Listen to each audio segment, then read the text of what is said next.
Hello, Janksters, and welcome to another edition of the MagicJank podcast, the show where members of Team MagicJank get together and talk about whatever goes on in the world of Magic, whatever's happening out here.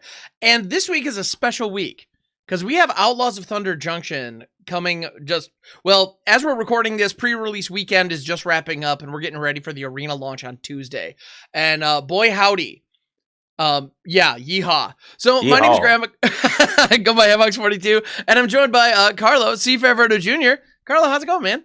Oh, going pretty good. Just as of this recording, finished up a big pre-release weekend over at my LGS, so I'm excited to talk about the new cards. Heck yeah. Well, and actually, this is a pretty, this is kind of a banner year for me and kind of an occasion that's very special.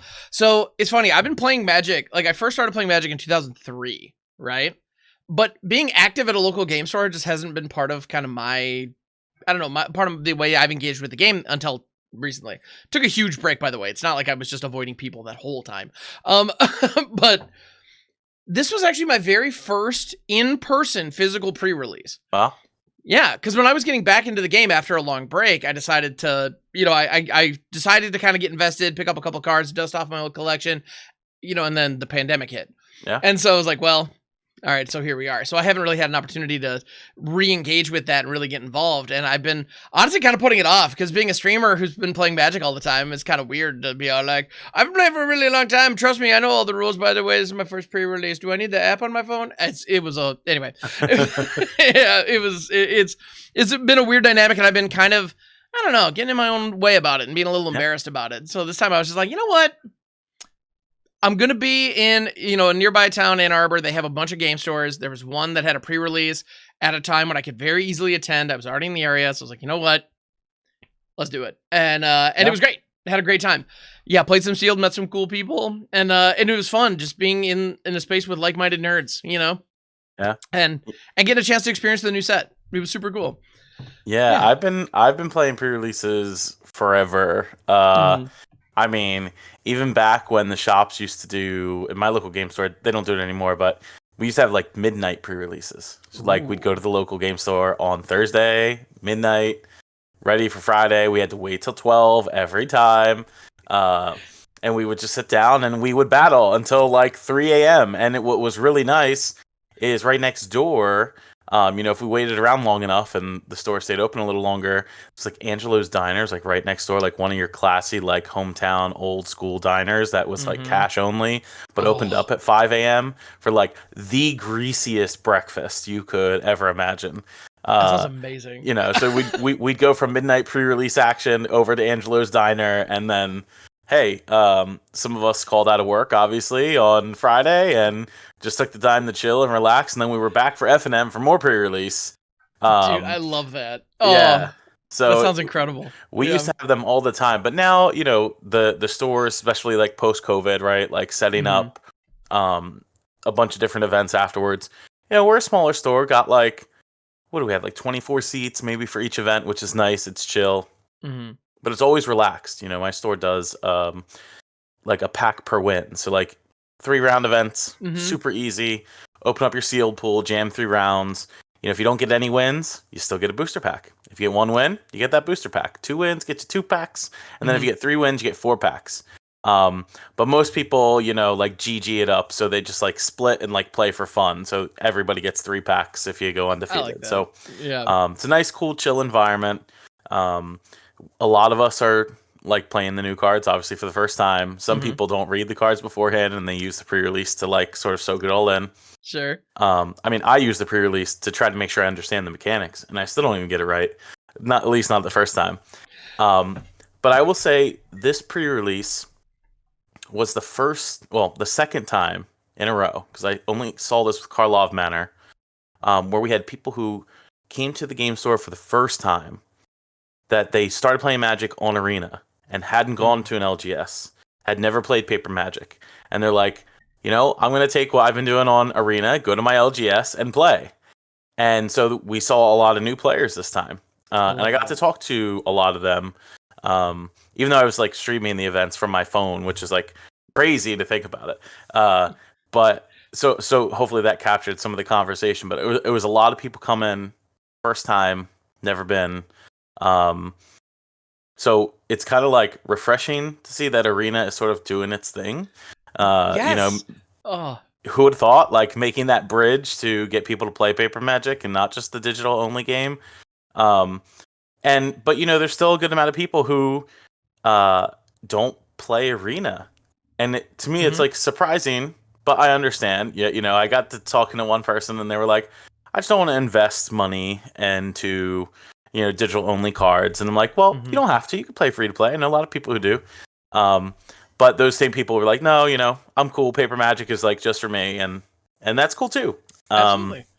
Yeah. So it was good to see a refreshing new player base, and then hopefully we can turn them from coming to pre-releases to showing up for standard, because that would be great. Yeah, absolutely. Even though we're going into a Pioneer RCQ season. But another thing that was really cool, and I don't know if this applied to all LGSs, but Wizards actually sent Comic Book Store 3 jumbo Resplendent Angel cards to like give out over the course of the next couple months, and it's the sweet special art, the full art one, and so they gave them 3 of them to give out. So they're doing like special tournaments like once a month over the next 3 months to just play for this Resplendent Angel, a jumbo version, like I have of my Galta in the back, and I'm like, that's sweet, like yes.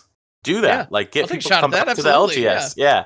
So they got to make that announcement and show off the cool jumbo cards. So hopefully that gets some of the people to come back to play standard, and specifically for standard events to help revitalize the format. So part of Huey Jensen had said, how can we revitalize people to come play this format in paper?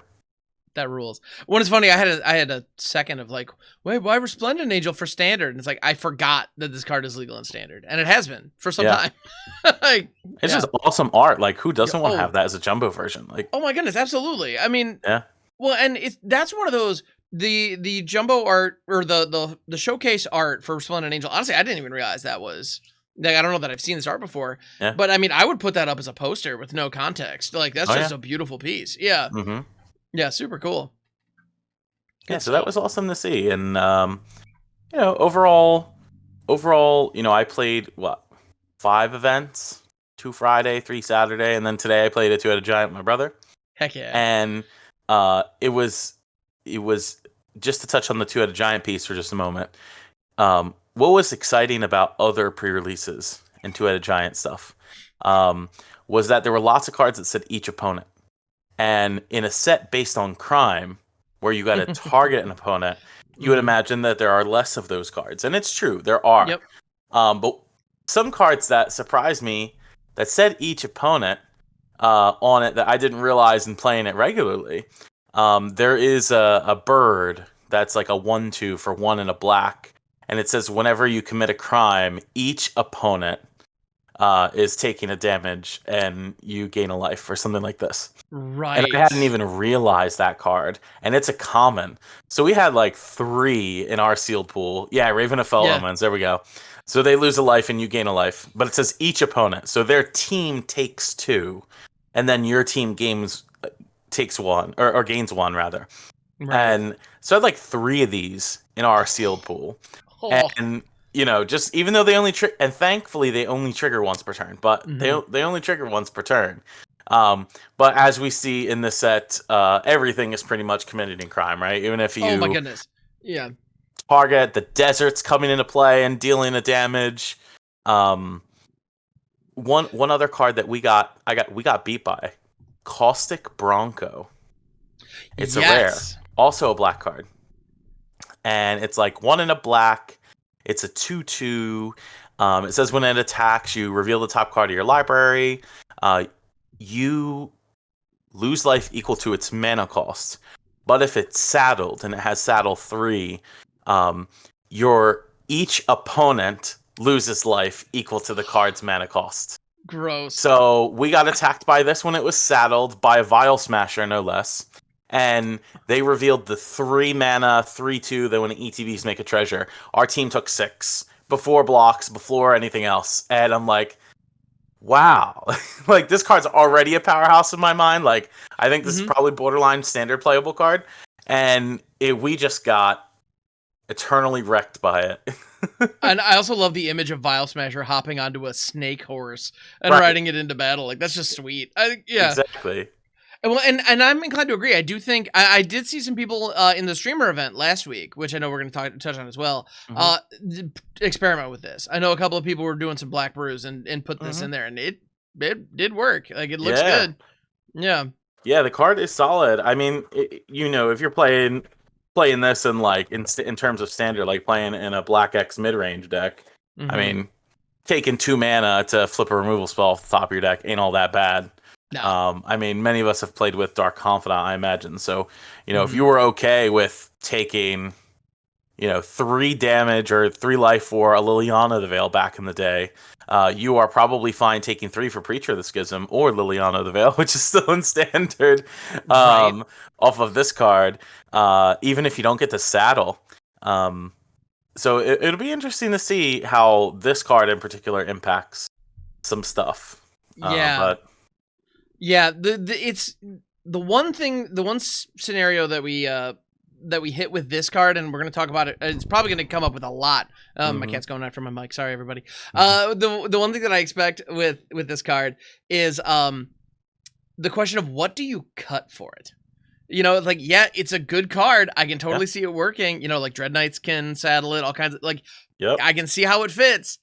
But what do we take out? Because is it better than any of the 2-drops that we already have? It's like, I don't know. So yeah, we'll see. I think we're gonna have to have that conversation for a lot of these cards because if y'all haven't noticed yet, a lot of these Thunder Junction cards are very powerful.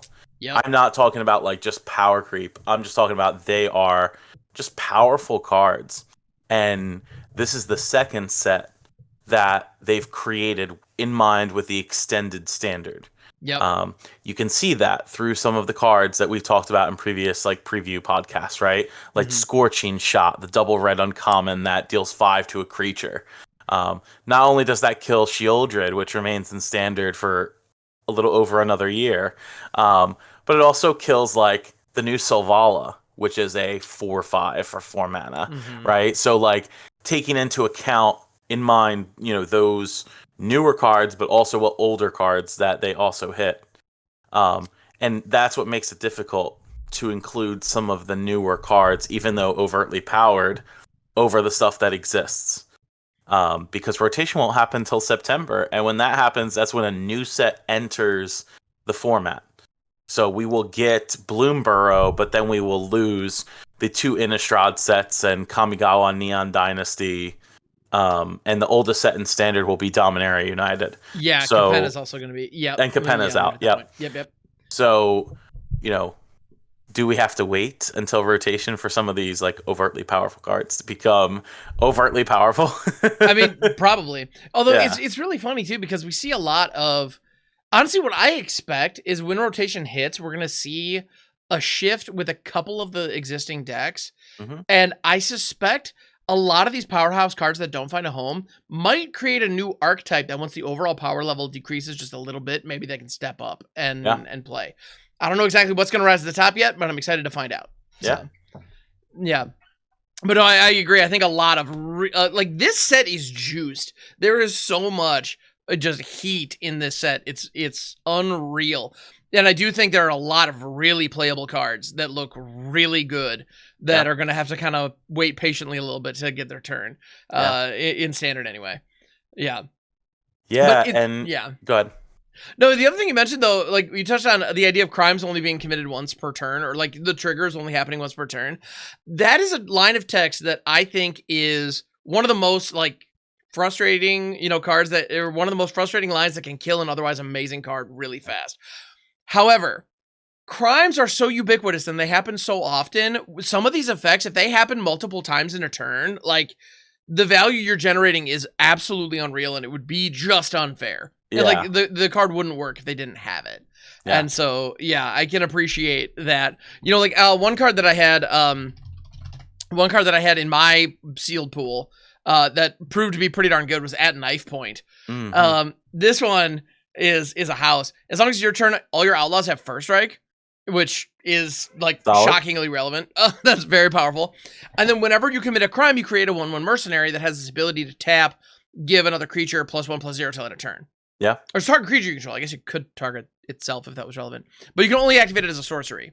So it's a weird... Actually, the mercenary tokens, I was surprised at how well they played. They were actually a lot cleaner than I expected. But if every single crime I committed produced a token for the entirety of the game, oh my goodness. That would have been way too much. I did see players slip up on a lot with the mercenary tokens is that it says you can only tap it at sorcery speed. And so many thought that they could use that as like a combat trick. Thankfully, it's of course it says it on the token. But that really brings another point in terms of pre-release that I think Wizards should be doing, and that is including a token pack of all available to be made tokens in each pre-release kit. Because, I can open up 3 to 6 tokens out of my booster packs. They don't all have tokens in them. Some of them have ad cards. And if you were to just take the tokens out of the booster packs and leave them to the pre-release kits or whatever, and make sure that everybody had the tokens that they could make, it'd be great. It'd be a great world if we all just had infinite tokens and drew all of our, not sponsored, but all of our tokens that we necessarily need. Not sponsored, but they're great. They are fantastic. Big fan. But we need something that enables all players to adequately represent their tokens. Because listen, this is an issue even for me, and I was streaming all of my games. I played like 9 rounds of Magic yesterday, and I didn't have all the tokens. I couldn't adequately represent what was my 2/2 zombie rogue and my mercenary token because they just didn't come in the packs. So just a tip in the future, put all the tokens, please. Yeah, I completely agree with that. And I think with certain tokens, I can understand maybe not in every single pre-release pack, but like the ones where the commons and the uncommons make them regularly. Like give us a treasure token, give us the little plot reminder token, give us a mercenary token. Like all the basic ones that you are likely to see. Give us I don't need bow in my pre-release kit because only one creature makes bow, and that's Bonnie Paul. Right? And bow is bow and insanely large. Is a giant bow, in fact. So indeed, we could do without that, but we need all of the other tokens. Yeah, have that one in the booster. Or like I had the new Magda, and like she creates a 4/4 dragon, like scorpion dragon. Like, okay, how likely is that going to be, necessary? And on top of that, when it shows up in a game of sealed, you probably just win anyway. So you don't need it for that long. So that's fine. But yeah, but the basic ones, like there's basic ones that most cards generate. Like I and it's funny too, because you do open some tokens in your pool. That's common. But yeah, I was making a lot of those mercenaries, and I had no way to represent them. And other than it's funny, at one point I was kind of just using sleeves. And, I got it. And one person just mentioned, just put a card down. And I was like, but what if it's a morph? That got a good joke. But anyway, that got a good chuckle. But yeah, how do you know? But that's kind of what you have to do. You kind of have to freestyle it. And it can get a little awkward. Yeah, because of course I forgot my infinite tokens at home. Like an absolute noob. So yeah, lesson learned for next time. Yeah. But yep. Yeah. But yeah, good stuff. I genuinely just, I don't know. If you didn't get a chance to do the pre-release, it's all good, but definitely get on with the next one, but also look into getting into a draft or something of Thunder Junction specifically, because this set is a blast. Yeah, it played shockingly well. And yeah, I was surprised. That said, now, okay, here's a question. Would this qualify as a Prince or a Pauper set? So a lot of times we talk constructed on this show, but in limited colloquialisms, when you're talking about a draft set that is predominantly kind of governed by its rares and mythics, the really expensive cards, or they're very rare cards, if those are determining most of the gameplay or like who's winning most of the games, that's referred to as a Prince set. They're generally kind of frowned upon. They're not, like Crimson Vow is a great example, where it's like I could be doing a whole bunch of stuff, but then I'm just going to play Toxrill and nothing you did this whole game really matters. Like I just win, and like that's not super great gameplay, but that's a Prince format, Gotcha. And but Pauper formats are ones where the commons and uncommons can generally hang with the power level of the rares and mythics.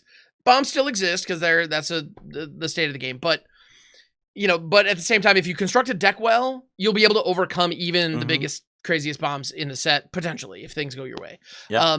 And they're generally, pauper formats are generally preferred, generally kind of like held up as some of the best draft formats ever. Now, this set, I'm curious how you feel about whether or not this is a Prince or a pauper format, because I almost wonder if we have a weird new thing with this. So this is the second set we've had play boosters. And for Thunder Junction specifically, we have many bonus sheets, right? So we have the main set, we have the big score, right? Which are standard legal, right? Yep. But they're all mythics. There is the breaking news sheet or the prosperity newspaper looking border, which have uncommons, rares, and mythics. And then you have your traditional special guests now that are becoming a normal thing for each set. So that adds like another 25 cards? Something like that, and they are rare mythic, right? Some of them don't really do much in this set, like Desert. But like cards like Desertion does, right? Like Desertion is 5 mana, I counter your spell, and if it's a creature or artifact, I get the spell. Like that's a commander card. But it is insanely relevant in this because when I counter your spell, I committed a crime, and so I get triggers. Yeah, so yikes. I would say that and was of if you check out any content creator you want, especially those focusing on limited, they'll tell you this is a very bomby set. Because and not just because there are tons of bombs in the normal set. There are tons of bombs in all the bonus sheets. And the fact is, we were worried about, and Headology Magic talked about this in detail, like concerns about play boosters with Karlov Manor. The percentage that you open up a pack that has 4 rares and mythics total, because that was possible in Karlov Manor, but it was like a very small percentage. And that wasn't really the concern. The concern was that in sealed, or at least in the pre-release environment, you'd open up at least 2 per pack. Whereas in the regular draft boosters, you might get lucky and have a foil rare in your pack. And instead of 6, you have like 7 or 8 rares and mythics in your pool. In the whole pool. Like now we're not even just talking about in your colors, like the whole thing. Yeah. And so with Karlov Manor, from my pre-release experience, there were lots of players who had 10 to 12 rares and mythics, like getting that average 2 rare mythic per thing. With this set, there were multiple packs that I opened that had 4 rares or mythics in it, or at least 3, because I would open up, 1 extra slot of the breaking news and I would have a rare or mythic, or like I pulled like Crime and Punishment out of 1. That is a mythic in that set. Plus then I would pull a big score card, whether or not it was playable, because some of them just aren't playable even though they're mythic. And then my regular set card. I had 1 pool that had like 15 rares or mythics in it. I had multiple. I don't think I had 1 pool that had less than 12. Okay? Take it in that perspective. So I always had at least double. And most of them are bombs. You're talking about a set that has in the normal set, Terror of the Peaks, Railway Rhino, or whatever it's called. Playing the Hydra that has Vigilance, Trample, Haste, and cost Goldvein X. Hydra. Oh, Goldvein Hydra. I love that so much. Lots of mythics do lots of good things. And not that I dislike it, but there were many games that were determined by cards that are not standard legal because of the bonus sheet. So like playing cards like Tyrant Scorn, is a really good removal spell on 2. There are infinite Oblivion Ring type of effects in this particular set, whether that's Buried in the Garden, A Journey to Nowhere. In the main set, you have Lassoed by the Law and Something Tether in white. There's just infinite of those effects. I think it's like 12 or 13 in the whole set. And I'm not saying that makes for bad play experience. I'm not saying that at all. But there's just so many of them that exist. And so that means your power level of your pre-release deck is higher than it's ever been before. Mm-hmm. We're not playing, I already know we're past the time of like playing Hill Giants or like a 4/4 for 4 mana, even at vanilla stats was like really good, and that's in this set too, but they come into play tapped. And it's a blue card. It's just not, there's so many more powerful cards that outclass that. So in my opinion, it's harder for the new player experience to play with such complicated board states because the cards in the set are so powerful. And so the added bonus sheets, making it such a Bombi format, makes it confusing for newer players. Returning players are used to this. And I think partly this is because, Wizards had asked in the past, how many of you would play, and we don't know if they were talking about this for Conspiracy or not way back when, but how many of you would play or want to open a product that makes it look like you're cube drafting?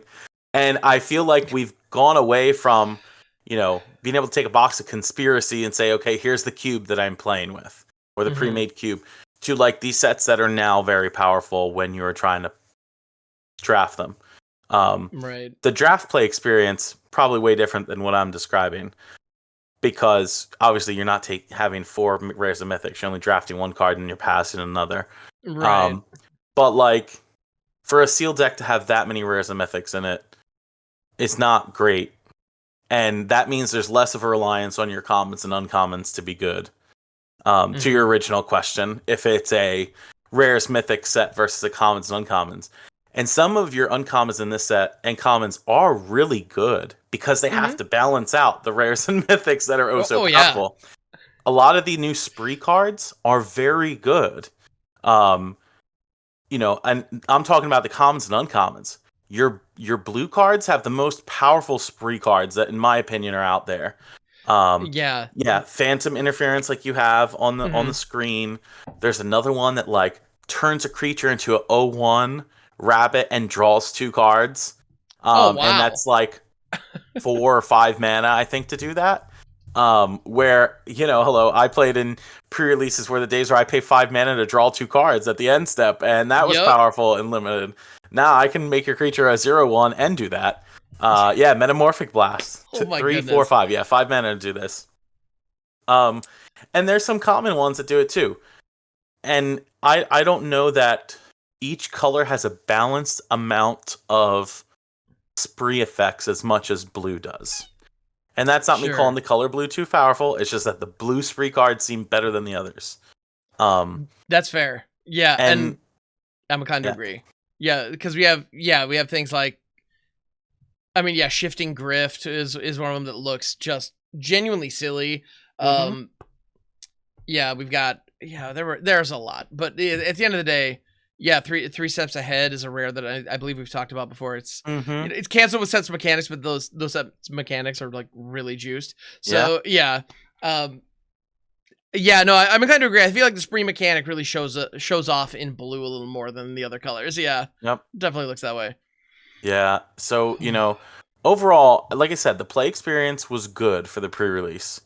It's just clear what cards are very, very powerful, and I don't think there's like a wrong way to go because everything is so powerful. And before I could tell you like there were pre-releases that you just don't want to be in like a certain color because the cards just aren't good or not as good as the other. But when all the cards are good, it just complicates it for newer players. That's my opinion. And that makes sense. I mean, I can definitely appreciate that because I know that like I had a couple of really cool sequences where I felt by virtue of kind of being being experienced with Magic, playing a lot of it and playing a lot of it online and seeing a lot of different board states, I feel like I'm able to adapt pretty well to changes, where I got the impression from a lot of folks that the handful of people I played with, just showing up for the one pre-release thing, and they probably won't, they may not shuffle up another deck of cards for weeks, but I definitely did get the impression that there were a lot of questions. One question that I actually got from 2 separate people was actually, I was surprised to hear this as a veteran. I was like, really? How is that not intuitive? But for players who don't play as often, and by as often, I mean for like, 40 plus hours a week. Yeah. Apparently, when they were talking about crimes, I had multiple people ask, like, wait, so if I attack, is that targeting you with the attack? And it's like, well, no, because it's not a spell or ability. It's just it's a game action that you're taking that doesn't have a target associated with it. And that seems obvious and intuitive to me. But for a newer player, it's like, well, I am taking an action and it is directed at you. Yeah. So does that qualify as a crime? And it's, and it's like, so no, but I can appreciate you asking the question, and it's weird because, yeah, for a newer player, something even as simple as that might be confusing. And so when you add, plot cards that grant flashback into the mix, like, that can get weird. And we're in our frames of reference, we're like, oh, plot is like suspend, but you have control over when it comes back and you pay for it up front. And if I explain that to somebody they might respond with, the heck suspend? Like, well, all right, fair. I most tried to explain this in terms of like, if people played during Kaldheim, like if you played, Fortell, the difference is your card isn't face down, it's face up. So your opponent knows what's coming next, which honestly I think is fair, given that you're playing the spell for free, whereas you saw the pay the mana cost of the Fortell card in Kaldheim. And it's clear what cards were better with plot than not, like some of the commons and uncommons, like Mets, whatever. It's a delayed effect, but for some of the color combinations it made sense, right? So like there's an insane blue uncommon. It's a 1/4. It's something Stitcher. And it says for each spell that you played before the first or after the first, you get a zombie rogue, the 2/2, but then it enters with 2 counters for each spell you played that turn beyond the first. So if you plotted that creature into play, so when it enters the battlefield, so you play like 2 or 3 spells and then play Outlaw Stitcher for free from exile, you get a 6/6 zombie for free, plus all the other spells you played. This card's very good. Like, I 100% think this is a pack 1 pick 1 in draft. Like, I want to play this card all the time. If there's not some bomb rare mythic, which is likely, but assuming there isn't. But this card is very good, and a lot of the blue plot cards are also very good. I mean, they're just strong. Yeah, green really impressed me in this format with their plot cards.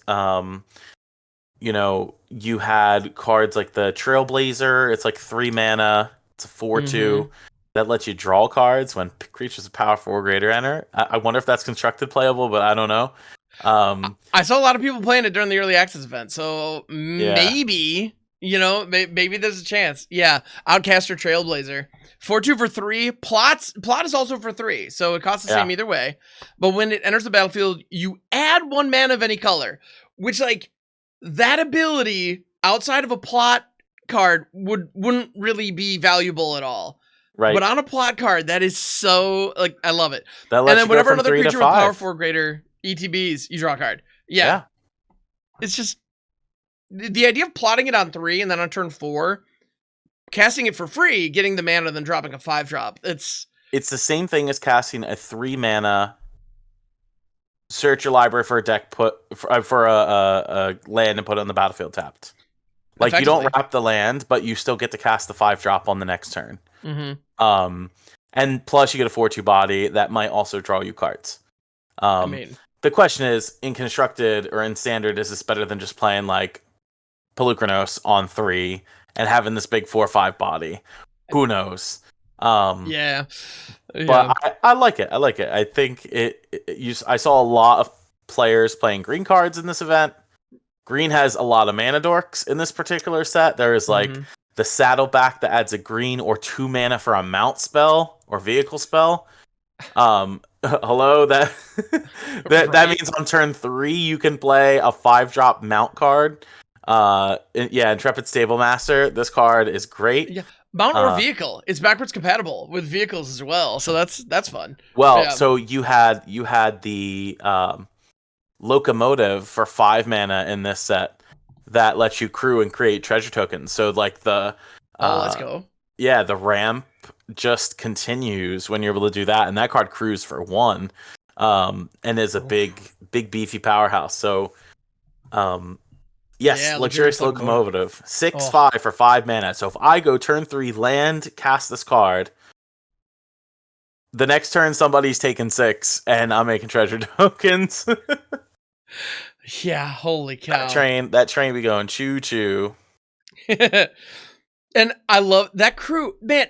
Okay, this is gonna sound, I don't know. This is gonna sound, if anybody out there wants to accuse me of being a WotC shield, feel free. But like, the design on this set is so good. Like, I feel like they understand.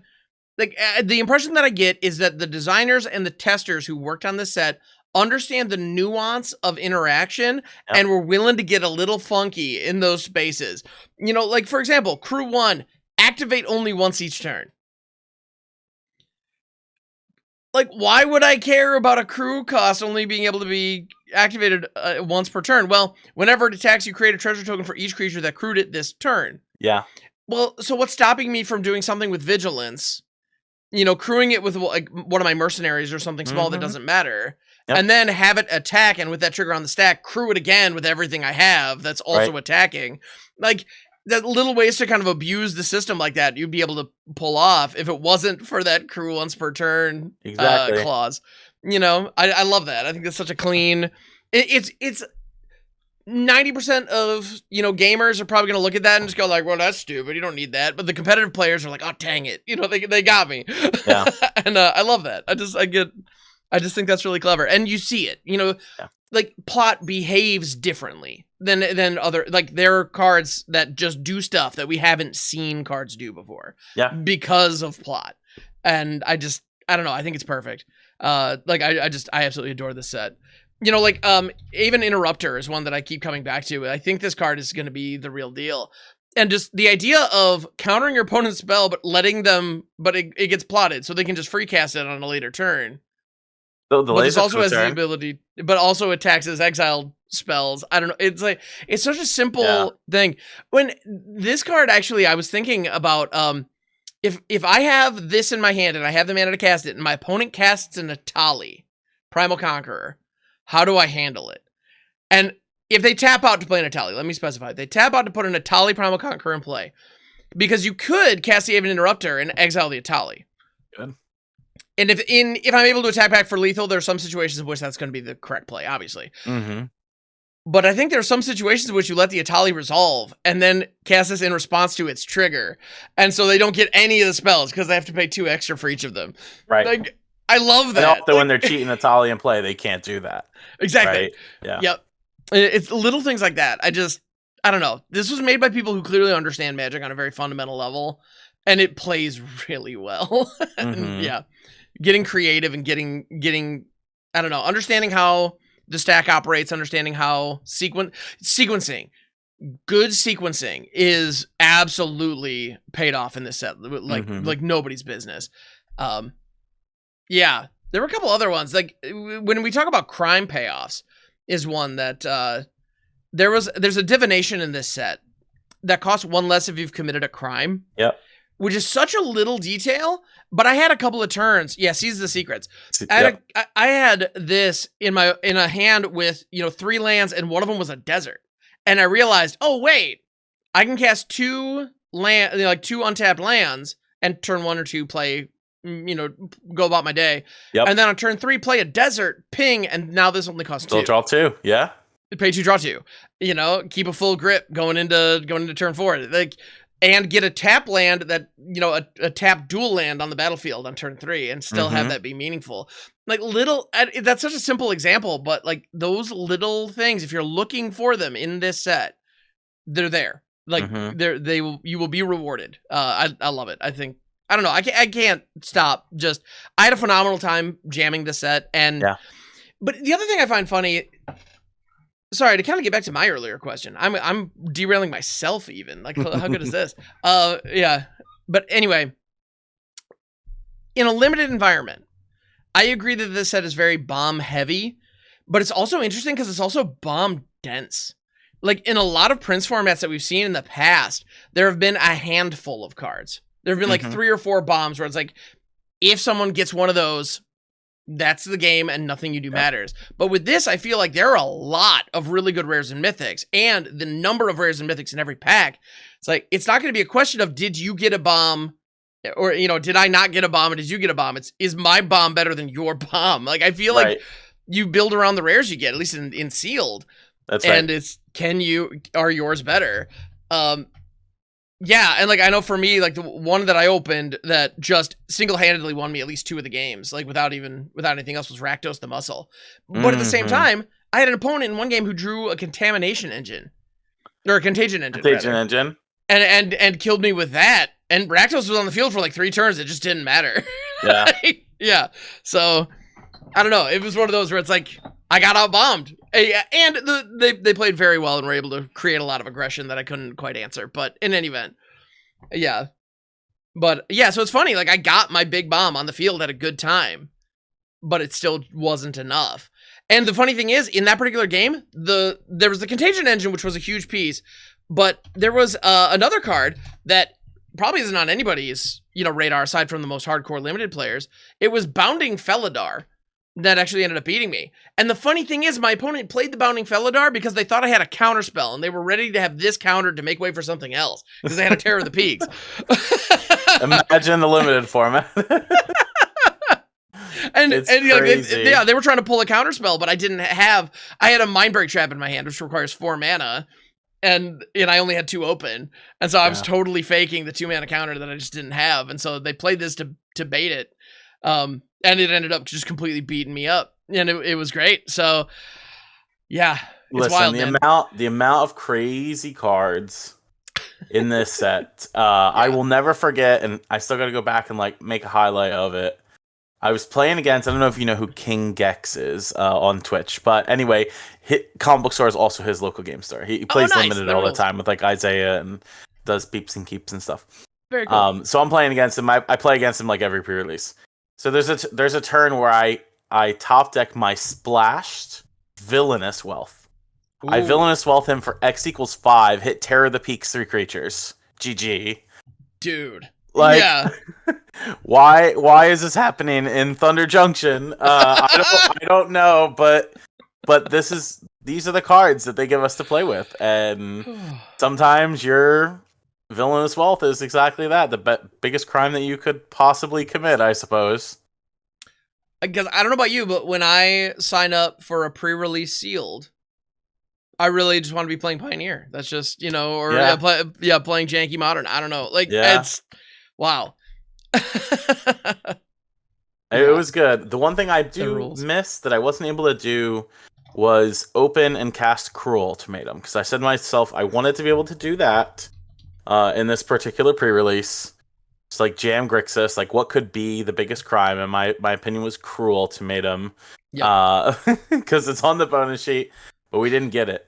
I will tell you though, 2 cards that we ended up getting that are on the bonus sheet on that same one, breaking news. They have a change in rarity, which I'm like,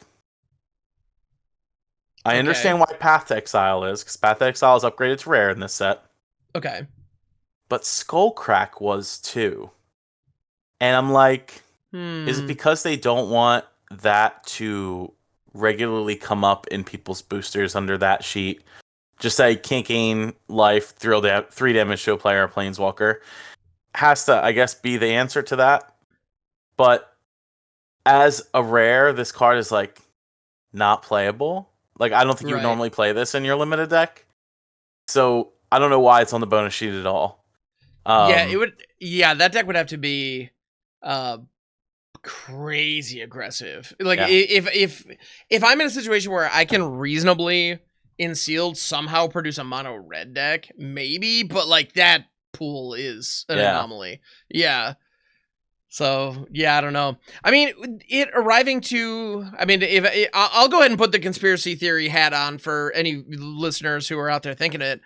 I mean, it is a rare, so it would require rare wildcards on Arena.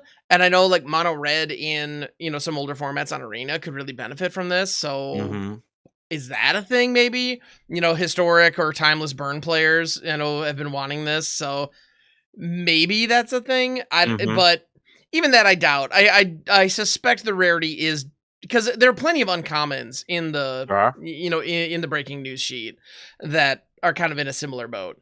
Mhm. So yeah, like you mentioned Path to Exile, as well. Like this card's pretty darn good. So, this being available at an uncommon rate, Right. 'cause that's the Or other thing too. rare. Rare Yeah. now. Mhm. Oh, it's rare now. Yeah, yeah. If it had been an uncommon in the set or whatever, it would have shown up way more often. And having this Yeah. kind of removal freely available, although to your point earlier, white removal is insane in this set. It's everywhere. Yeah. Like, yeah, to the point where I felt like I was doing something wrong when I put together my pool was Grix's. And Mm. I had like 5 or 6 Oblivion Ring style things in my pool that I wasn't using because I didn't Right. want to I didn't have any white threats. And so I was like, well, I can't reasonably go into white, just for the good removal. But there was a lot of it. And I Yeah. genuinely wonder if I had done something wrong. So yeah. And I ended up going 2-1. So no complaints, but it was, yeah, I don't know. It's wild. So anyway, those being upshifted, it is a little annoying. It would be nice if those had been uncommons, but at the same Mhm. time, I'm sure there is a perfectly good reason for it, and I don't think it's just to milk wildcards because with Arena being, as I understand it, it's still a fairly small portion of their sales. As far as Right. actual revenue is concerned, I highly doubt Arena wildcards are dictating any of the rarities in these bonus sheets. Yeah. I doubt it. Yeah. Aside from I maybe mean, all the I big scores being understand. mythic, but even then, they're still very rare. Yeah. Those weren't getting open very often. I didn't. That was my impression anyway. Really, what the bonus sheets allow for on Arena is to bring some of the older cards to the client Mm-hmm. without having to make the entirety of like an older set available. So like, Right. obviously they weren't going to reprint a bunch of like Khans and Tarkir stuff. That's why they put the whole set on Arena for Pioneer. But like adding some cards that just weren't there before, right? Like Path to Exile wasn't on Arena before. Right. Granted, that's not legal in Explorer, but people can play that in Historic or Timeless and have a 1-mana, exile target creature spell, even though they pre-banned a couple cards in the Historic format already. Because, when you put Mana Drain into a set, that's just what you get. Or Reanimate, which is like bonkers to me. It's silly. Absolutely silly. I will never, honestly, just straight up, I will never understand Mana Drain as a design. I don't understand why this is allowed to exist. Well, no, in a world where when Mana Burn existed, there was a potential downside. Yeah. Because you're spending 2 mana, it's just counter target spell, period. That's its own sentence. So the floor on this is counter spell. And then at the beginning of your next main phase, you add, colorless mana equal to the spell's mana value. If that could damage you if you don't use it, okay, then there's a potential downside and you have to really wonder whether or not to fire it. And that was the world in which this was designed. Mm-hmm. Okay. Now that they've done away with Mana Burn, this is just strictly better counterspell. It is. And counterspell's already phenomenal. Like, we don't need strictly better counterspell in any format, in my opinion. Yeah. Especially this card is very clearly just let me reprint an expensive card for players to put in the format, to put into the possibility to open it up out of a $5 booster pack, right? Right. It's not something major like Mana Crypt, although I'm sure that their pool rate is pretty similar. Even though Mana Crypt, I guess, was technically a special guest, maybe they had a little bit of a lower pool rate, but possibly, that clearly to me is a nod to that. Right. It's a way to sell booster packs. It gets people excited to open up the set who maybe don't necessarily play standard, but there's all these non-standard cards in a standard set. Let me try to open this up for like Commander or Modern. I was excited to see like Commandeer get a reprint in this set. Not playable in Limited, but the last time Commandeer was printed was what, Commander Masters, which was so out of price range for everybody. It was something like that. Pretty sure it was in Commander Masters, or in some Master set. But other than that, it was It wasn't Commander Masters, and then it apparently was on a list slot at some point. Other than that, Cold Snap, that was it. But yeah. But no, Commander Masters did see printing. But and I'm excited to open up some Pioneer legal cards out of these sets, considering we're going into Pioneer RCQ season. So like Indomitable Creativity is on that same breaking news sheet, and that is a very well played Pioneer deck. So the fact that I can open that up out of $5 booster packs and I didn't have it before is pretty nice. Sick. There's Force of Vigor on this sheet, and that's good for Modern. And in fact, it's one of the raised slick foil, whatever you want to call them, that you can get. So if you want to open up like a $300 Force of Vigor, I mean, here's the set for you. So you might have to buy collector boosters to get the raised oil slick one, but hey, the collector booster packs are, for the most part, stacked. I've opened up a lot of them to make like little TikToks out of. Haven't opened up a raised oil slick card yet, but they are stacked, like just opening up infinite foils of these cards. I mean, who knows what they will be priced at eventually. Sure. The number one selling card out of the set as of pre-sale, right, is in terms of the actual set, is the Sword of Wealth and Power from the Big Score. The extended art version or whatever. A lot of these, there's a lot of $20 to $30 cards in this set. A lot as of pre-release week. I don't think I've seen that in a standard legal set in quite a while. With Karlov Manor, you had, what was it, Anzarag the Quake Mole, which has had no impact literally anywhere. Delny from Karlov Manor is essentially a commander card at this point. There wasn't really any money cards until, Seth Manfield won the Pro Tour with Vein Ripper and it jumped to $30. Yep, absolutely. Which is probably settled by now. So, I think it's around 20, but yeah, that's the card from Karlov Manor. And I mean, World Souls Rage is also seeing some play. So, and Aftermath Analyst, but that's, one specific deck. And we're kind of in a flavor of the week kind of situation. Who knows? Well, and actually, that's kind of a, I can't imagine that's going to be more, valuable moving forward because we have a couple of months until the new Capenna fetches that deck relies on rotate. So right.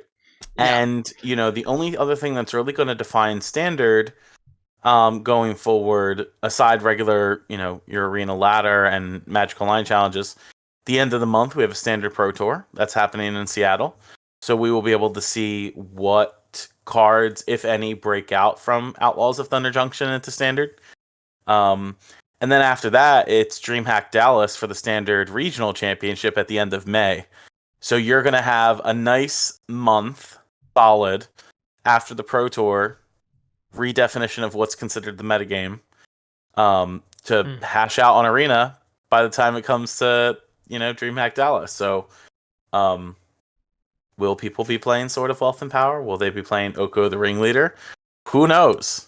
But it is a good segue to talk to you about the streamer event that just happened this past Wednesday.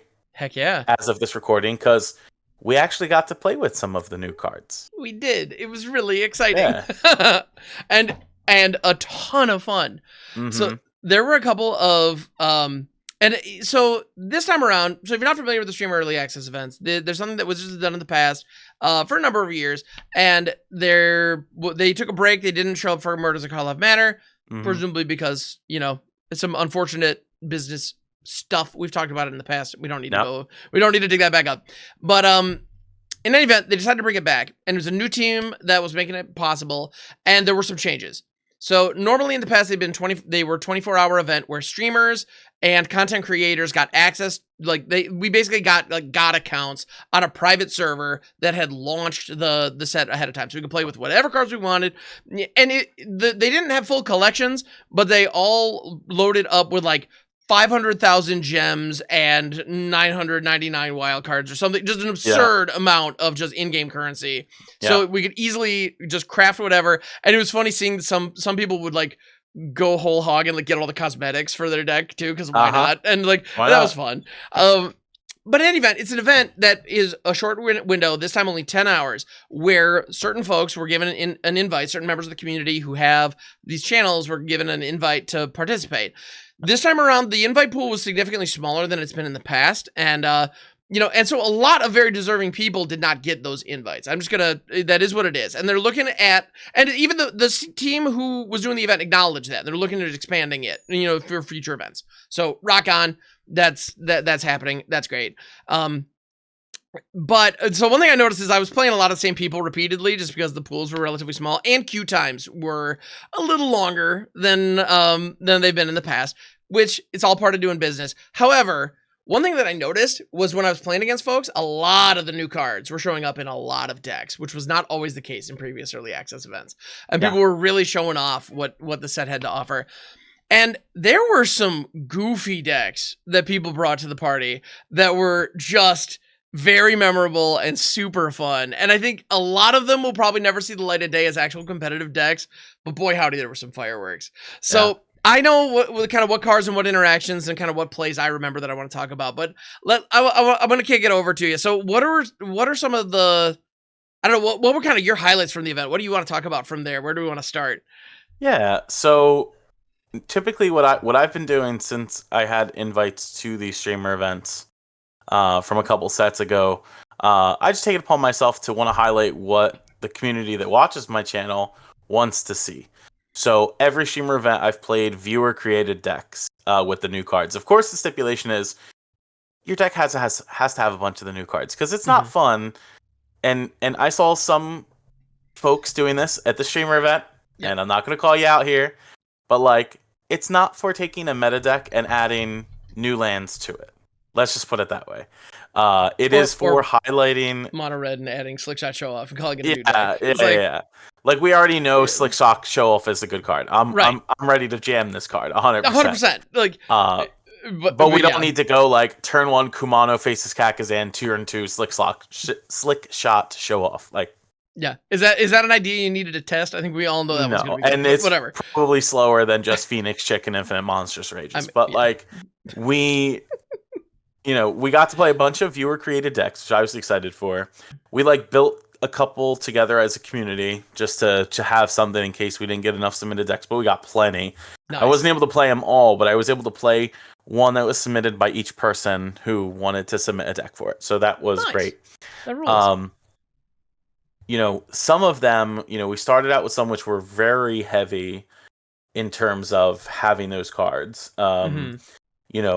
One that I really enjoyed playing was a green-white deck that was featuring Bristly Bill Spine Sower and like +1/+1 counter synergies. So like, Bristly Bill is a strong 2-drop. It's a mythic in this set.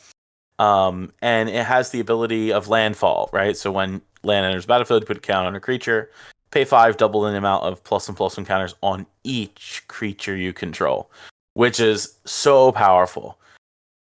We were playing cards like Honorary Tumblewag, which, if it's a card that is saddled, you get to double the amount of +1/+1 counters on target creature. We talked about Railway Brawler earlier, right? Like the big Rhino Warrior that adds a bunch of counters. And so that let cards like Bristly Bill shine, but also Gold Vein Hydra for obvious reasons because it enters the +1/+1 counters. So like it was really able to highlight that. It allows you to play some older cards like Ozolith, which obviously add extra +1/+1 counters when you can. So that was nice to see. This particular build was by viewer Haiku or Silent Storm in Arena, if any of you know them. And I remember playing against Zabricus a couple times with this deck. And there was at one point where I was able to highlight Dust Animus, which is a white card. It has flying and it has plot. It says if you have like 5 or more untapped lands, it enters the battlefield with +1/+1 with 2 +1/+1 counters and a lifelink counter on it. So imagine playing a deck with +1/+1 counters on a flying lifelink creature, and doubling them, and swinging in and just taking like 20 to 25 life swings every time. You know, even if you can chump block this because it doesn't have trample, right? So you can block it, you can chump it with a Suntail Hawk if your heart desires. But you're still gaining 20 some life, right? So that I was excited to play with. That was a pretty good build. I like that. You know, obviously we had our Tyrant of the Peaks decks that folks wanted to submit. Philippa handed me my rear end a couple times with Tyrant of the Peak and Yargle for obvious reasons. I mean, that'll do it. Yeah. You know, 18 to the face when you slam that card. Terror of the Peaks is a house. Expect to play against this card in Standard. It's so good. I had one game. I forget the streamer's name. I need to go back and find it because the clip was so, like, the moment was so good.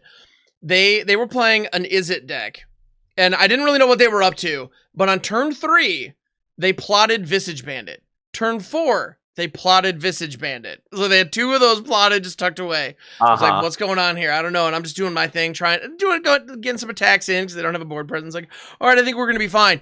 Turn 5 rolls around. They drop a Terror of the Peaks. And then both Visage Bandits that enter as copies of Terror of the Peaks. So turn GG. 5, it was like there was a Terror. Next Terror came in, 5 to the face. Another Terror came in, 10 to the face. And I have 3 Terror of the Peaks online. So can you deal with this? And the answer was a resounding no. No. But also nice. Yeah. Yeah. Super fun. But yeah, no, the card is absolutely a house. Terror of the Peaks is the real deal.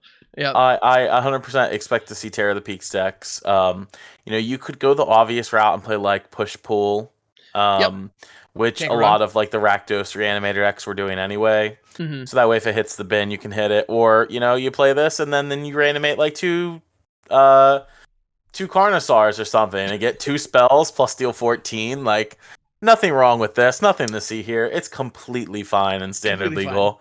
Totally you know, okay. And I did see somebody at one point, drop like a Carnosaur and then spin into a Terror of the Peaks. It's like, what? What? Like, I'll be sitting here waiting for the sunfall. Like, it's fine. For your 6 drop? What is even happening? Yeah. It's wild. Yeah. So Terror of the Peaks decks, definitely something we're looking for. Oh, yeah. Can't wait. I think I played against you, Ham, with an equipment deck at one point. It was like a Jeskai equipment deck that we were featuring in the new card, Assimilation Aegis, which is a mythic from Outlaws. Oh, I love it so much. You know, it is a 3-mana card with an ETB that exiles a creature till this leaves the battlefield, so it's got like that detention sphere type of an effect. And then when it becomes attached to a creature, as long as it remains attached to it, that creature becomes a copy of the creature card that was attached. So you could just play this as a detention sphere. Yeah. Or you can use this to like exile my opponent's Shieldred. Here, I'm going to turn my Rabbit Battery, which is also an equipment, into a Shieldred. And yeah, that's totally fine and cool. But you could also take advantage of like the equipments from Phyrexia All Will Be One. A lot of the 4 Mirrodin effects. So like Bar Batterfist, or more namely Bladehold War Whip. So if you remember that card, it's an uncommon.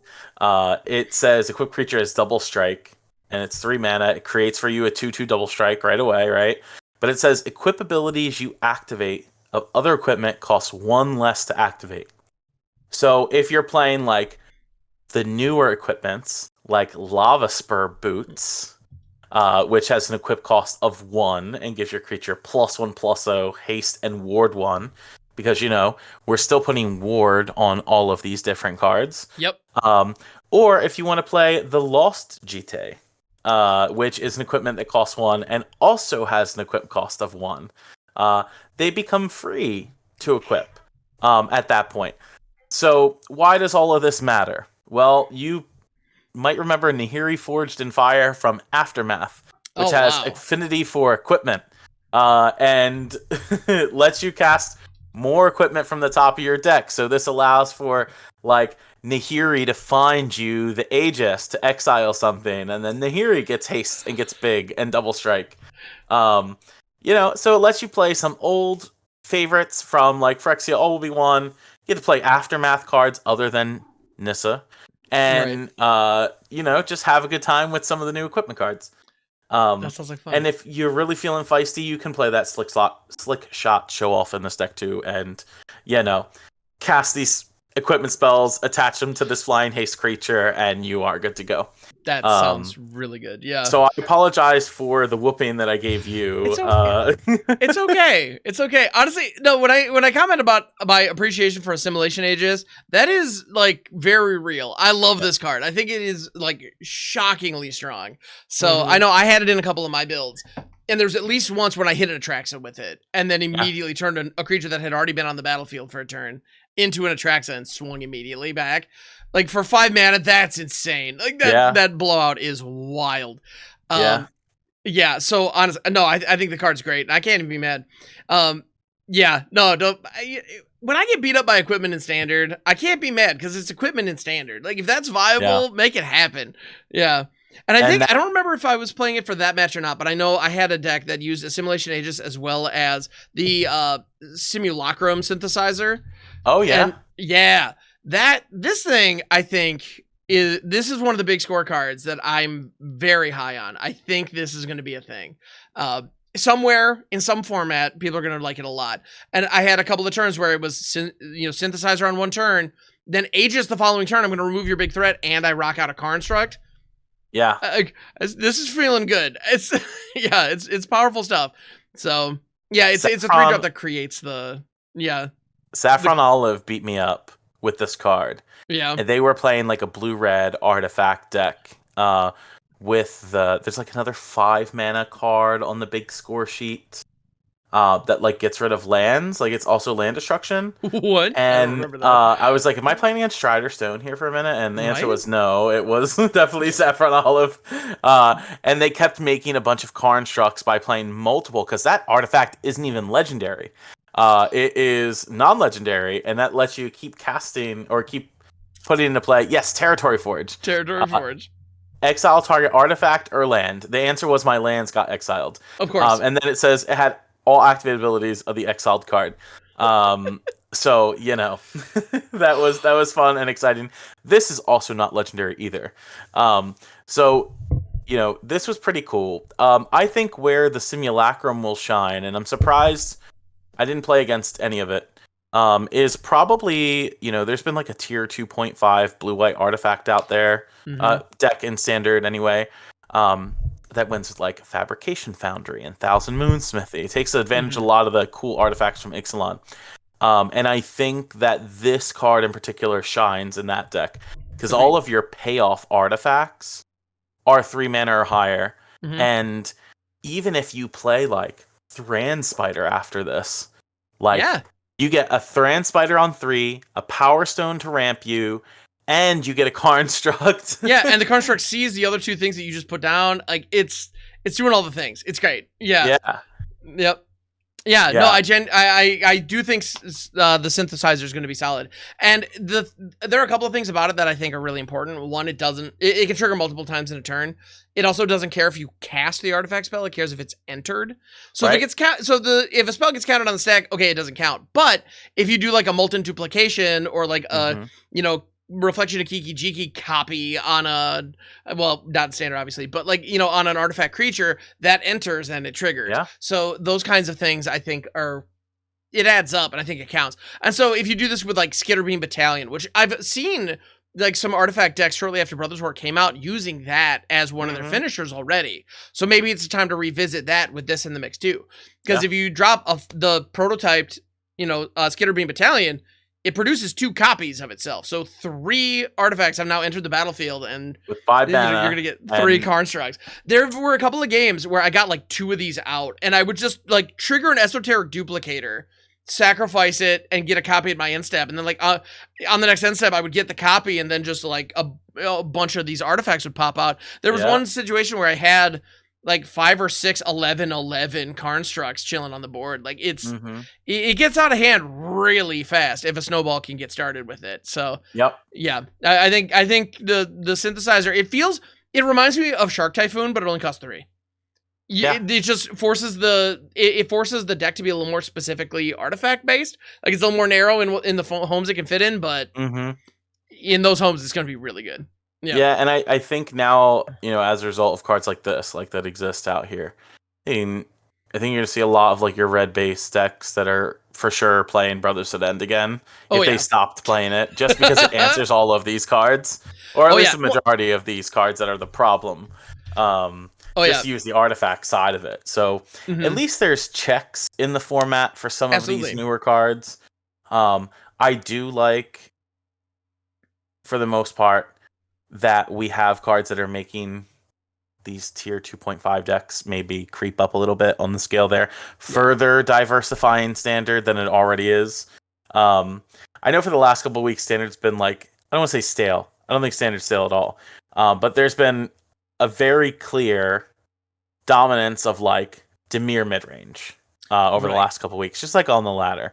The deck is very strong, and that I'm not talking about the Prof's memory deck, because that deck is also insane and has gotten more tools with Thunder Junction, specifically Duelist on the Mind, which is, for being an invitational or being a World Champs card, that's Nathan Stoyer's card, Duelist of the Mind. This card is, in my opinion, crazy good, at least in that Prof's memory deck. Might be better than Ledger Shredder, because it says when you commit the crime, right, you may draw a card. That part is like irrelevant. It's a once per turn thing. But its power is equal to the number of cards you've drawn this turn. So if I draw 3 or 4 cards in a turn, which the Prof's memory deck can do, not only do I get that 4, but then I get the counters from the memory, so you take 8. This card is, and it has vigilance. Yeah, so I don't even gotta tap it. With Eidetic Memory, that combo is silly. Like, yeah, absolutely. And low key, I think that the Steam Core Scholar is a sleeper card. If you can buy all the Steam Core Scholars for less than $1, buy them. That's from Karlov Manor. Right. It's, this guy also has vigilance and flying. And draws you into all the pieces you need for the rest of this deck. This thing consistently overperforms every time I see it. Yeah. Or at least it exceeds my expectation every single time I see it. It's a sleeper. It's not even $1 in paper. And I don't think Duelist of the Mind is a card that is high. I don't think so either. No, Duelist of the Mind, it's kind of unfortunate that it's being compared with it's coming out at a time when we have Ledger Shredder, which I know like a lot of Phoenix decks and things like that in older formats really like Ledger Shredder, and I don't know that Duelist of the Mind is going to quite meet the same need in that shell. And then we also have Fairy Mastermind, which in the the Flash is so important in those tempo decks. And so it's, when you compare it to the other blue 2-drop flyers, no less, it feels a little more narrow. And it's better on defense than all of those, so that's something. But, at the same time, though, I'm with you. I do think that there are going to be shells that can take advantage and create a lot of card draw very, very fast. Because it just cares about the number of cards you've drawn. It doesn't care if you held them in your hand or not. And so I have no doubt there are going to be some combos that can like multicast Brainstorm in weird ways that like maybe isn't going to be good in any other scenario, but is capable of dealing an obscene amount of damage with Duelist of the Mind. I have no doubt that those are out there. And Prof's Eidetic Memory is a great example of, that deck. It has a ton of loot effects in it that can just churn like crazy and have you draw a bunch of cards so that the memory is just buffing your stuff like crazy. And the fact that this kind of double dips on the power boost there is, that could be gnarly. It'll be interesting to see if that takes off now that it's got this boost. I hope so, because that's a fun deck to watch. But we'll see.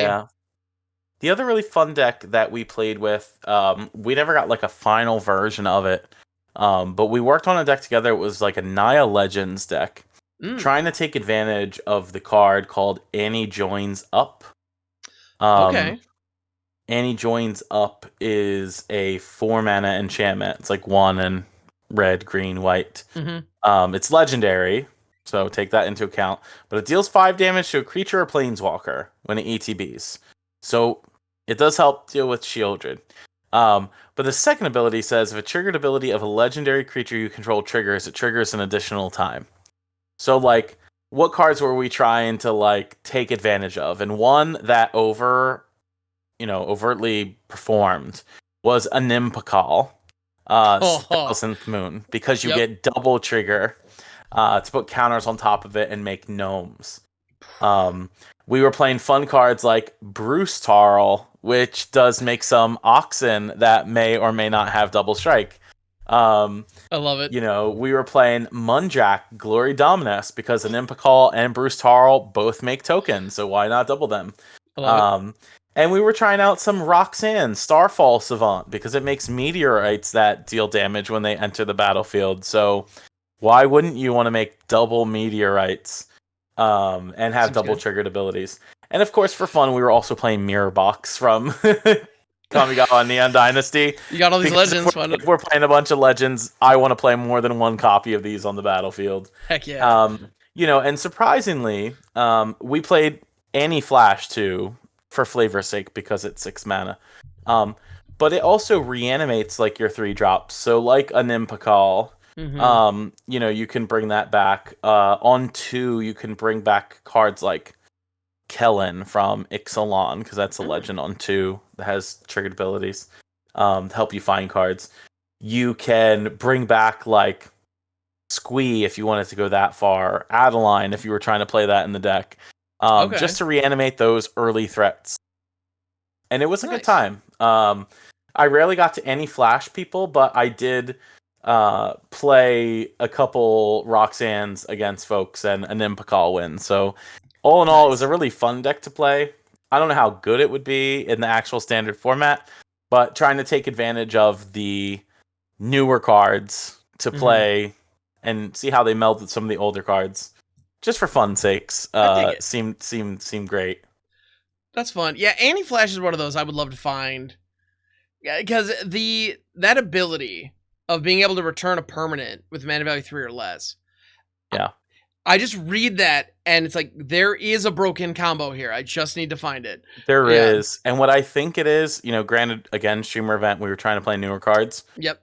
I think there's a deck with Pia Nalar and Rocco. They are 2 and 3s and both legendaries that can be reanimated by Annie Flash. Ooh. Talk about cards that are getting value, which both of those do, being able to cast cards from exile and such, right? And then reanimate them. So if like that's your threat, but you get late game and you want to cast an Annie Flash, reanimate your threat and keep going, right? We can do that. So that lets you also take advantage of some cards from Aftermath. I wish, and this was only my only criticism of the streamer event, was that it needs to be longer, because had I had longer time to play, we could have featured some of these types of builds. And I have all the confidence that they will extend the time in the next one, especially since I think that was the number one thing. But featuring the new cards, I think we had a lot of fun with this build. No, that's awesome. Yeah, that seems really fun. I like it. The joins up enchantments all seem pretty strong. Yeah, like Andy joins up is pretty good. Tiny Bones joins up is insane. I don't know if you had a chance to play with that one, but we did. I had it. I believe we played a Golgari Legends deck that Eyelids had made for us, and this particular list let me play Tiny Bones joined up and Vraska joins up. Nice. Okay. So that was pretty sweet to see. They do work in Constructed, even though they did absolutely nothing in Limited. That's another conversation. But I think there is a pretty strong Golgari Legends deck that can exist because we have Tiny Bones, because we have the new Vraska. We still have Glissa from All Will Be One, and Gix, because why not, from Brothers War, and that's a very good card. And hey, Shieldred's in Standard for at least another year.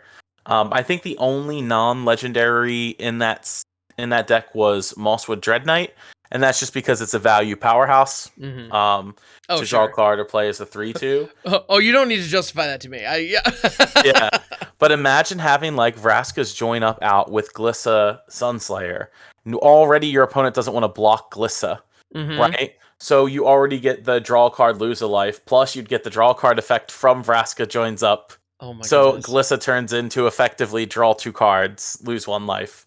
Shieldred, gain 4 life. Like, this value engine just keeps churning. I mean, the fact that it's a 2-mana coastal piracy effect is like, that's, I mean, yeah, it's only legendary creatures, but there's so many great legendary creatures. That's fine.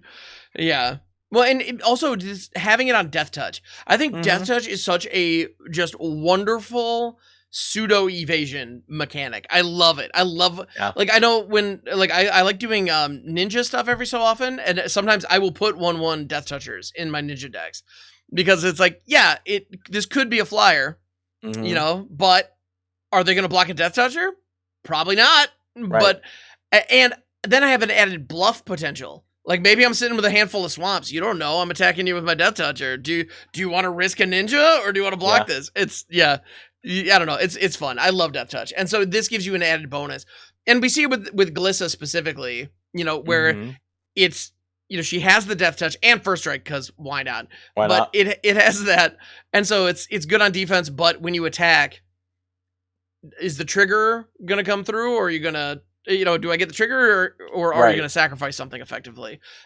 I like that. And you can see that too with cards like Barbed Servitor, you know, from Murderers at Carlisle Banner. Nowhere near as good as the cards we're talking about here, but it produces this conundrum where, like, if you block it, you need to block it with 2 things, and you're going to take damage equal to the damage dealt to this guy. Right. Or you can just let me draw a card. You know? And those conundrums that you can put the defender in, that it's not just about doing the combat math. You also have to take the triggers and the value of those triggers into account. I love that. They're doing a lot more of that design these days, and I really dig it. So yeah, Vraska Joins Up is a great addition to that. Yeah. And, you know, I'm curious to, again, I would love to play with this more, and we're definitely going to be testing that out. Because of the crime sort of mechanic, you know, I think we might be able to see like a resurgence of like a Grixis mid-range deck be put into standard because of the new cards. Not that it doesn't already exist. We already knew red-black mid-range exists, and some people within the last couple weeks have been playing Corpse Appraiser again, because why not? That card is value town. But never stopped being good. But Marchesa, Dealer of Death, is a 3/4, so it has better stats than, I'm sorry, Corpse Connoisseur, not Corpse Appraiser, Corpse Connoisseur. And it says when you commit a crime, pay 1, look at the top 2 cards, 1 card in your hand, 1 card in the yard. So this is a value engine to me. Granted, that's all that's on this card. But I think if you pair this up with like the new Gisa the Hellraiser that cares about you committing crime and making tokens that are very large, I think is a good solid curve out of playing, like, you know, you could play Tiny Bones on 1 if you really want. You can play like Magda the Horde Master, which ramps you if you commit crimes. So good. Right? Yep. You know, there is Marchesa, there's Shieldred on 4. The classic. Gisa on 5. Like, you can do this. And legendary doesn't have to be a thing, but if you want to put all legends in this deck, you might as well be playing like Plaza of Heroes to protect your legends, because that card is going to be standard legal still for at least another year. Yep. And you know, you get to play, I think you could play like Tiny Bones Join Up in your deck if you want like some cheap thing, but I was going to mention infinite removal. The thing, Tiny Bones Joins Up and Marchesa work so well together, because Tiny Bones Joins Up's enter the battlefield is a crime. It forces your opponent to discard, and it's any number of target players, which I love the wording on that. So could have been each opponent, but nope, I'm targeting you. But it also has that ability: whenever a legendary creature enters the battlefield under your control, any number of target players each mill a card and lose 1 life. And so if you have 4 mana open, you can play Marchesa for 3. She enters the battlefield. Tiny Bones Joins Up, triggers, commits a crime, you pay the 1, and Marchesa immediately replaces herself in your hand. Right.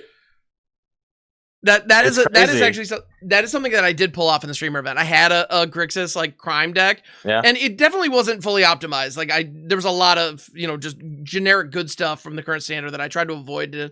Like, let's find new cards that maybe can fill some of those roles. So I know my list isn't optimal yet, but there were plenty of turns where Marchesa drew me like 2 or 3 cards. Like, it wasn't that hard. It happened all the time. So yeah, it's kind of nuts. And you know, another card that we were playing with these new cards is from Ixalan.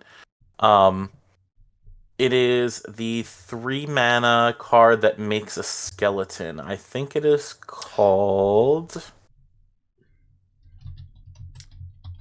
I'm gonna lose the name of it. Corpses of the Lost. Yes. Yeah. It makes a 2/2 black skeleton pirate creature token.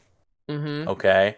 And it gives all skeletons +1/+0 and haste. Now, the tokens that Gisa makes are zombie rogues, but it says skeletons and zombies get +1/+1 and have menace. So, these work pretty well together, in my opinion. And plus, if you descend, you can bounce this back and replay it. So it replaces itself.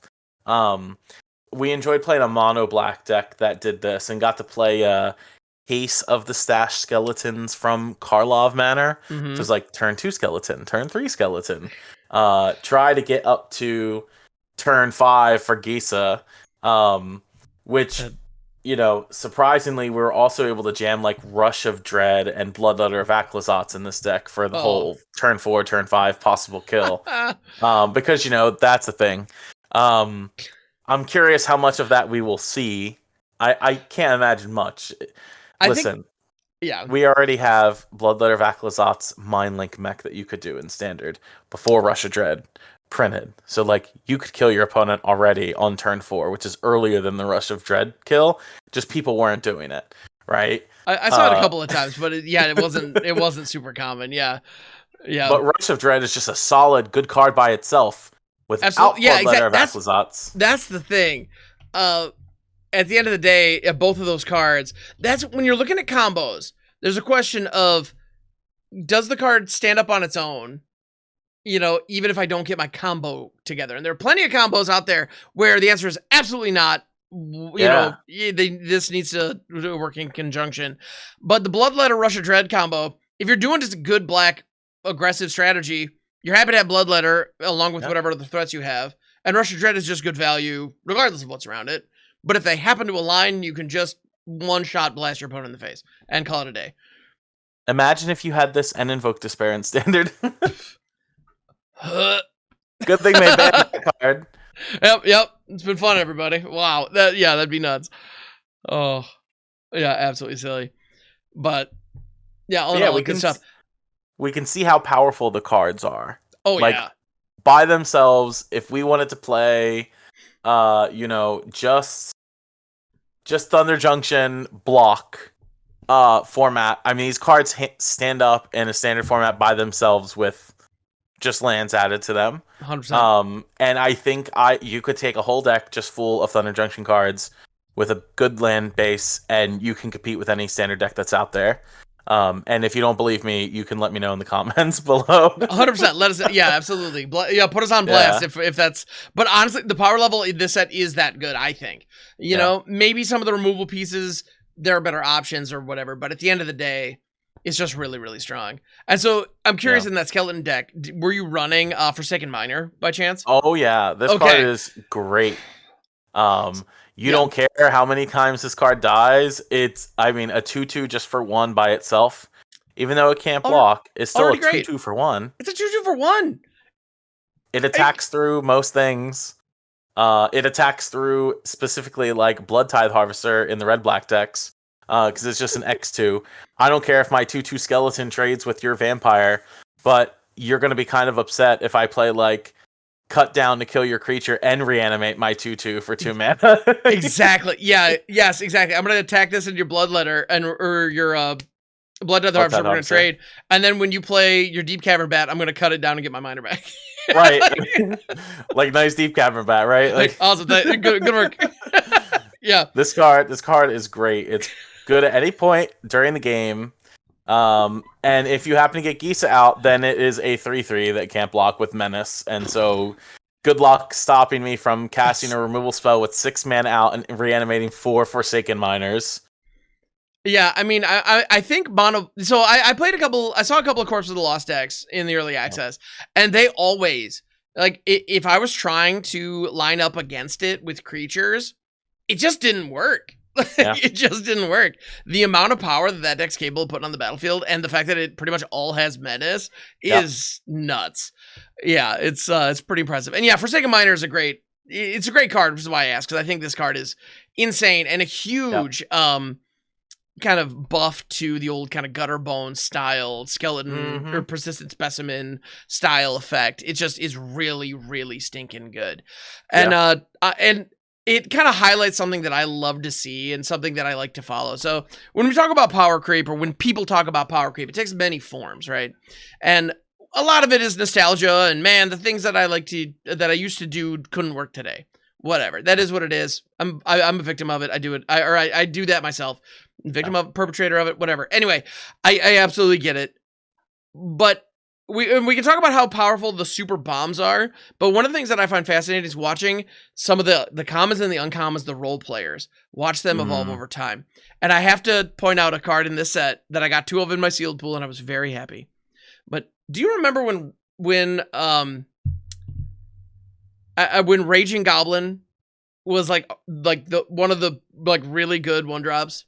Oh yeah, that? I started playing Magic in 8th edition. I remember getting pummeled by Raging Goblin. You get it? Yeah, Raging Goblin into Goblin Grenade. That was a great setup. Yeah. Raging Goblin, 1/1 Goblin with haste. That's it for 1. Right. Now in this set we have Goblin Lackey, which is a 1/2 Goblin Pirate for 1 with haste and first strike, and pay 2 in a red, sacrifice it, draw a card, and create a treasure token. How they've power crafted my Raging Goblin.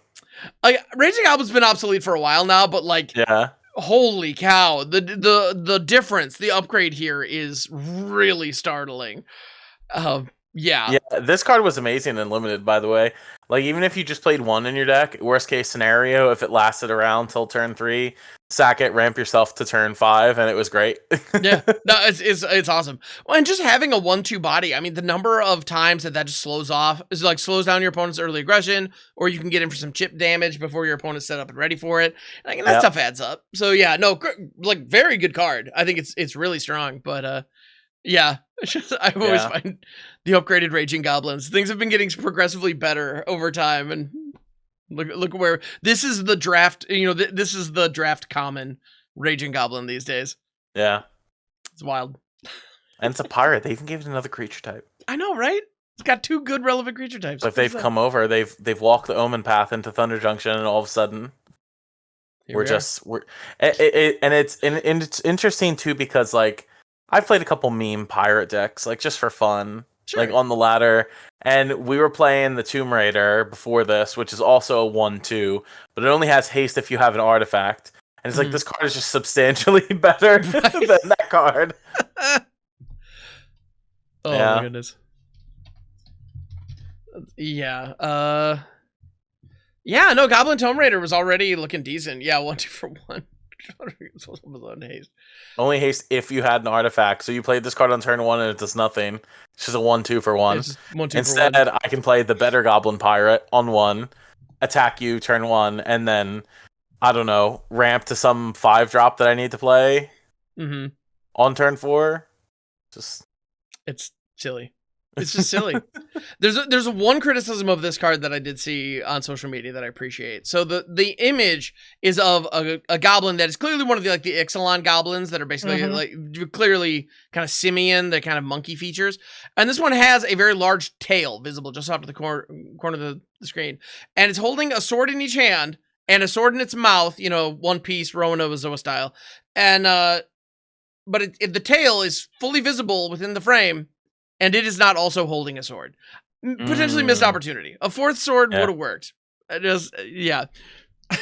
Or just, you know, give the Restless Lackey the Lost GTA in one of the in one of its orifices, I suppose. Well, and I mean, we're talking monkey pirates, right? They can grab with their feet. Why not? Why not? Why not? Anyway, how many swords can one creature? Anyway. But yeah, fun stuff. I guess, I mean, we've been at this for a minute, so I guess we could bring it in for a landing. Were there any other kind of thoughts, decks, cards that you wanted to touch on while we're still here? Because, I mean, I think we've touched on a lot. We have. You know, and all I can say is, you know, by the time that you all have listened to this, the set releases on Arena on the 16th, which is this upcoming Tuesday. You know, you'll probably see a bunch of people playing standard decks right away, and that's great. I would encourage y'all to draft the set because I think the limited play experience is fun. Even giving my criticisms of pre-release seal, these are two different things. You know, and I know a lot of people play Arena like free to play, but if there's any like package you had to purchase on the Arena store, and we're in no way obligated to speak about this. Yeah, but we're not sponsored by Wizards of the Coast. We don't get any kind of kickback. But... Get the package that gets you the sealed token and 2 draft tokens, and draft the set. Because if you can free roll a couple drafts, that'll help you earn the cards for the set, and you don't have to buy the package that's like 50 packs or $50 or whatever. Right. Also, do know if you haven't noticed this already, and I thought it was a misprint with Karlov Manor pre-release codes. But the pre-release codes for Thunder Junction are also 5 per account. So if you played in multiple pre-releases, take advantage because that's 30 packs on Arena that you get of up to 4 rares and mythics per pack, which is relevant in this set because of the added big score sheet that adds another 30-some mythics to standard. Okay? That's super important because it's hard to craft mythic wildcards on Arena still. I hope they eventually change the system where I can dust so many of one wild card into a mythic wild card or something like this, because it's needed because of this set more than ever. Like, that highlights that issue more than it has in the past. Absolutely. So, you know, I would encourage you draft, learn the mechanics. Committing crime is easy, but if you don't understand the way plot works, I would encourage you to do that in a draft game versus constructed ladder game and get it wrong. Right. You know, because there was lots of people who didn't know at the pre-release that the card went face up, and another thing they didn't know was that plot doesn't use the stack. So you cannot Tidebinder a plot ability. Just FYI.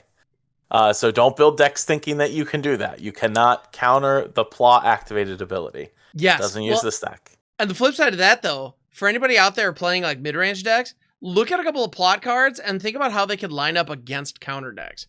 Because if you're going up against like a control deck, an Azorius or an Esper control deck, a lot of them are relying on the make disappear or no more lies as the way to stop you, right? If you can plot something on 3 and cast it out on 4 with all your mana open, all of a sudden those soft counters are nowhere near as good.